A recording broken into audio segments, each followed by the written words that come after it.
Guys कल हमने एक वीडियो डिस्कस की थी regarding IT returns and GST data. Form 26 as में वैल्यूज डिफरेंट आ रही हैं। मैंने उसे प्रैक्टिकल आपको दिखा दिया कि फॉर्म 26 एएस में टर्नओवर की वैल्यू क्या आ रही है, जीएसटी रिटर्न में क्या आ रही है, डिफरेंस आ रहा है। आपको उस वीडियो में जाकर कमेंट करना है, बिकॉज तभी हम आगे डिस्कस कर पाएंगे।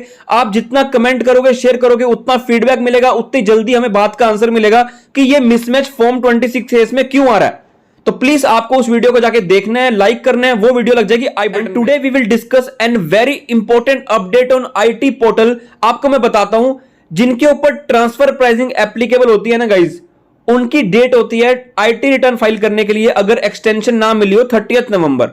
बट पोर्टल क्या कर रहा है, ये एज्यूम कर रहा है कि उनके ऊपर ट्रांसफर प्राइसिंग एप्लीकेबल नहीं है, तो अगर वो रिटर्न 30 नवंबर तक फाइल करते हैं तो कह देते हैं कि आपने रिटर्न लेट फाइल किया है और आपके जो कैरी फॉरवर्ड लॉसेस हैं उसे अलाउ नहीं किया जाएगा, डिले मान देते हैं। ये मैंने एक एग्जांपल बताया। दूसरा, आपको पता होगा कि अगर आप सेक्शन 43 बेसिस पर इनकम टैक्स में कोई डिडक्शन क्लेम करते हो कि आपने उसको पे कर रहे हैं ऑन और before the due date of filing IT return, आप उसे क्लेम करते हो, टैक्स ऑडिट में दिखाते हो और आप उसे आईटी रिटर्न में भी दिखाते हो।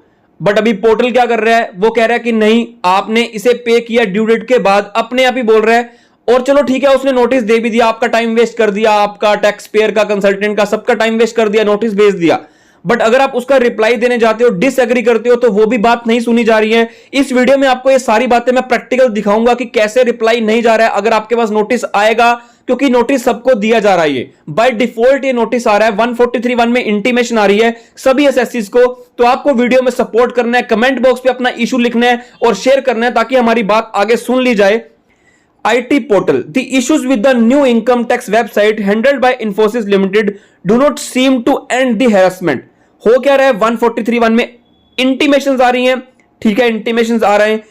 143(1) intends to provide a line of communication, because अगर कोई स्टार्टिंग में जब आप रिटर्न फाइल करते हो, उसके बाद 143(1) में वो रिटर्न प्रोसेस होती है, उसमें कुछ जो प्राइमा फेसिस बेस्ड ऑन मतलब टैक्स ऑडिट की या आईटी रिटर्न के बेसिस पर, डेट्स के बेसिस पर, अगर आपने कोई पीएफ पे किया, जमा करवाया, उसकी डेट के बेसिस पर कि अगर वो लेट फाइल हो रहा है, या आपने कोई अगर बोनस जमा करवाया उसमें डेट क्या आ रही है, उसके बेसिस पर जो प्राइमा फेसी है, या 26 ईयर्स में टीडीएस कितना आ रहा है, आपने कितना क्लेम किया, वो प्राइमा फेसिस जो ऑन द फेस रिकॉर्ड चीजें दिखती हैं, वो 143(1) में इंटीमेशन निकलती है। या क्या होता है कि 143(1) में सपोज करो आपने पीएनएल में कुछ अदर सोर्सेज की इनकम दिखाई है कि हां आपकी ये इनकम यहां पे हो रही है, आपने उसे लेस कर दिया है बट उसे अदर सोर्सेज में ऑफर नहीं किया। रिपीट करता हूं, आपके पीएनएल में क्रेडिट है 4 लाख, आपने माइनस किया 1 lakh, less 1 lakh, income offered under other sources. आपने सपोज करो इस 1 लाख को अदर सोर्सेज में नहीं दिखाया, तब तो आपको नोटिस आएगा। बट हो क्या रहा है, अगर आप इस 1 लाख को अदर सोर्सेज में दिखा भी रहे हो तब भी नोटिस आ रहा है और आप इसे प्रूव कर रहे हो, तब भी आपकी बात नहीं मानी जा रही है। तो 143(1) आपको एक लाइन ऑफ कम्युनिकेशन देता है between assessing officer and assessee कि आप अपनी बात को प्रूव कर सकते हो इंटीमेशन के जरिए। जब इंटीमेशन आती है आप अपना रिप्लाई कर सकते हो।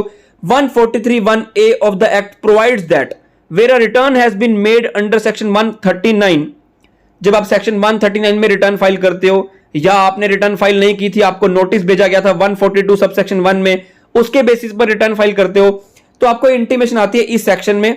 इंटीमेशन सही भी होती है, गलत भी होती है, इन द सेंस आपने सब सही किया होगा तो बता दिया जाएगा कि आपने रिटर्न सही फाइल किया है, नहीं सही फाइल की तो आपको वो भी बता दिया जाएगा कि क्या क्या रीजन। बट अभी क्या हो रहा है, राइट नाउ इंटीमेशन तो आ रही है बट उस इंटीमेशन में जो पॉइंट्स पिक किए जा रहे हैं वो गलत आ रहे हैं। अगर आप उसे डिसएग्री कर रहे हो तो वो बात नहीं सुनी जा रही है। Adjustments need to be made only after giving intimation and providing an opportunity to the assessee, कि आप 30 दिन के अंदर इस इंटीमेशन का जवाब दे दो, जो कि टाइम पीरियड होता है। अब आगे हम पढ़ते हैं, एक पॉइंट है मैं आपको दिखाना जरूर चाहूंगा, intimation for adjustments issued under section 143(1)(a without verifying the income declared by the assessee. देख सकते हो, submit response to notice under section 143(1)(a, ये नोटिस आया था और बोला था कि जो आप इनकम शो कर रहे हो under P&L, serial number 5 feet, total amount not credited to the P&L account is not mentioned at serial number 23।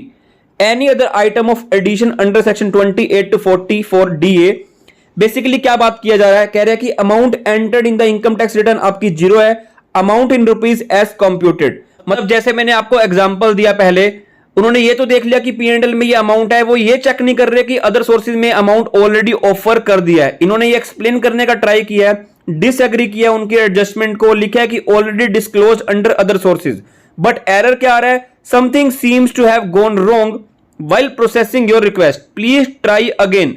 ऐसा एरर आई जा रहा है, मतलब ठीक है आप एक गलती कर रहे हो, उस गलती को जब हम डिसएग्री कर रहे हैं तो वो भी एक्सेप्ट पोर्टल नहीं कर रहा। क्या ये जानबूझ के किया जा रहा है, जानबूझकर एसएससी के ऊपर डिमांड निकाली जा रही है, टाइम वेस्ट किया जा रहा है?